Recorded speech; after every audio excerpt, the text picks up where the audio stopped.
Anda kembali bersama kami dalam Kominfo Newsroom. Pemirsa, dalam kunjungan kerjanya ke Maluku Barat Daya, Presiden Republik Indonesia Joko Widodo menegaskan pentingnya perkuat pertahanan dan keamanan negara di titik terluar Indonesia.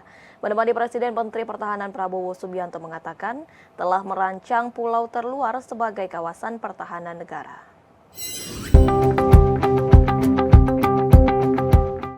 Presiden Republik Indonesia Joko Widodo bersama para menteri melakukan kunjungan kerja ke Maluku Barat Daya pada Kamis 15 September 2022.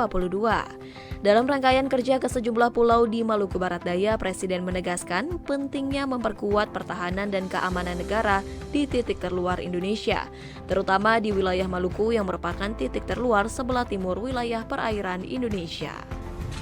Kabupaten Maluku Barat Daya ini adalah masuk kabupaten yang keluar sebelah timur, paling timur selatan, dan setelah kita melihat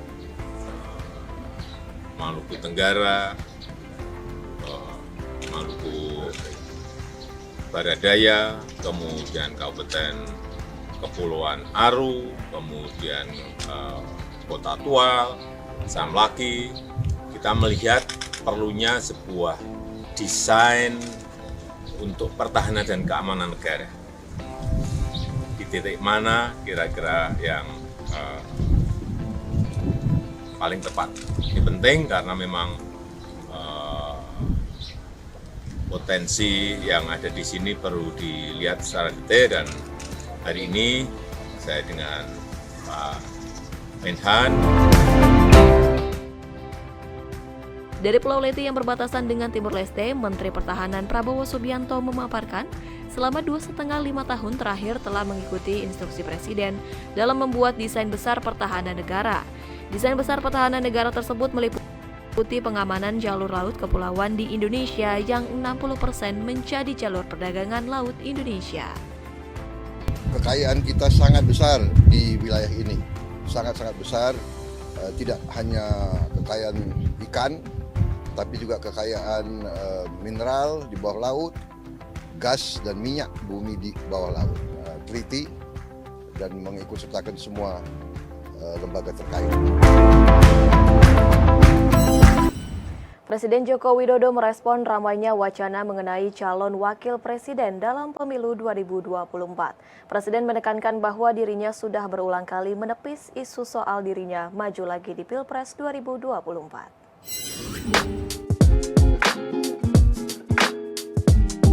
Presiden Joko Widodo merespon isu yang menyebutkan kemungkinan dirinya akan maju sebagai calon wakil presiden pada Pilpres 2024. Presiden menegaskan bahwa bukan dirinya yang melontarkan isu-isu seputar Pilpres 2024, mulai dari perpanjangan masa jabatan presiden hingga pencalonan dirinya menjadi cawapres pada 2024. Bahkan Presiden menjelaskan bahwa dirinya tunduk pada peraturan dan perundang-undangan yang berlaku. Lebih lanjut, ia menyatakan tidak ingin menanggapi terkait isu cawapres. Sejak awal saya sampaikan bahwa ini yang menyampaikan bukan saya loh ya. Urusan 3 periode sudah saya jawab. Begitu itu sudah dijawab, muncul lagi yang namanya perpanjangan. Juga sudah saya jawab. Ini muncul lagi jadi wapres. Itu dari siapa?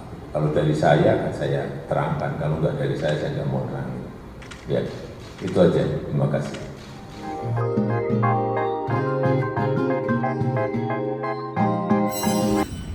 Sementara itu pemirsa, Presiden Joko Widodo menilai penyaluran bantuan langsung tunai bahan bakar minyak sudah berjalan dengan baik.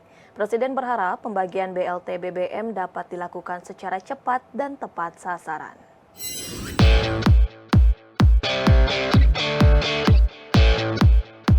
Dalam keterangan pers bersama jajaran para menteri di Istana Merdeka, Presiden Joko Widodo memastikan bahwa pemberian bantuan langsung tunai bahan bakar minyak telah berjalan dengan baik. Hal ini lantaran dirinya telah memastikan sendiri melalui kunjungan kerja ke beberapa daerah. Selain itu, Presiden berharap pembagian BLT BBM yang telah berjalan sejak akhir Agustus dapat terus dilakukan secara cepat dan tepat sasaran. Adapun bantuan BLT BBM dengan alokasi anggaran 12,4 triliun yang diberikan kepada 20,65 juta keluarga penerima manfaat sebesar 150.000 per bulan selama 4 bulan. Kemudian bantuan BSU dengan alokasi anggaran 9,6 triliun diperuntukkan bagi 16 juta pekerja. Dalam hal ini, Presiden juga telah memerintahkan Menteri Keuangan Sri Mulyani, Menteri Sosial Tri Risma Harini, dan Menteri Ketenagakerjaan Ida Fauzia untuk segera membagikan bantuan langsung tunai BBM serta bantuan subsidi upah yang dimulai pada tanggal 3 September lalu.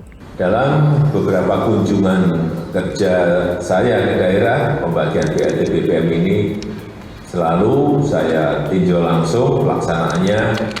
Yang pertama, kemarin di Kabupaten Jayapura, kemudian di Saulaki, Kabupaten Kepulauan Tanimbar, dan juga di Kota Bandar Lampung. Dan kemarin juga saya lihat juga di Provinsi Maluku, di Kabupaten Maluku Tenggara, di Kota Tua, di Kepulauan Aru, dan juga di Kabupaten Maluku Barat Daya. Saya melihat pembagian juga berjalan dengan baik dan saya ingin pembagian dilakukan secara mudah, secara cepat, dan tepat sasaran. Dalam peringatan Hari Ozon Sedunia ke-35 dengan mengusung tema 35 tahun kerjasama global menjaga kehidupan di bumi, Menteri KLHK mendorong aksi kolaborasi, kemitraan, dan kerjasama global untuk mengatasi berbagai tantangan perubahan iklim sebagai bentuk perlindungan kepada bumi bagi generasi mendatang.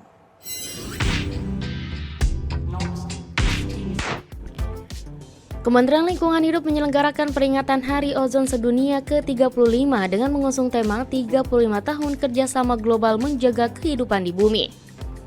Implementasi protokol Montreal atau Hari Ozon Sedunia kini tak hanya terfokus pada persoalan gangguan lapisan ozon saja, tetapi telah meluas hingga ke perubahan iklim. Sehingga diperlukan aksi kolaborasi, kemitraan, serta kerjasama global menjawab tantangan perubahan iklim. Program Lingkungan PBB menyampaikan bahwa hampir 99% bahan perusak ozon telah dihapuskan dan secara bertahan lapisan ozon bumi mulai pulih. Pulihnya lapisan ozon menandakan keberhasilan kerjasama global dalam protokol Montreal. Oleh karena itu, Menteri KLHK mendorong aksi kolaborasi, kemitraan, dan kerjasama global untuk mengatasi berbagai tantangan perubahan iklim sebagai bentuk perlindungan kepada bumi bagi generasi mendatang. Protokol Montreal bekerja dengan mengurangi konsumsi hidrofluorokarbon yang merupakan gas rumah kaca dengan tingkat potensi pemanasan global yang tinggi. Dengan dikuranginya gas rumah kaca melalui efisiensi energi diharapkan mampu memperlambat dampak perubahan iklim.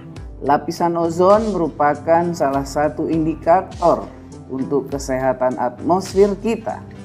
Apakah masih baik atau sudah berlubang dan rusak karena adanya gas rumah kaca seperti halogenida hidrofluorokarbon? Upaya protokol Montreal untuk mengurangi konsumsi hidrofluorokarbon atau HFC yang merupakan gas rumah kaca dengan nilai potensi pemanasan global atau Global Warming Potential GWP yang tinggi dan meningkatkan efisiensi energi melalui amandemen Kigali ini dapat memperlambat gangguan atmosfer, gangguan iklim.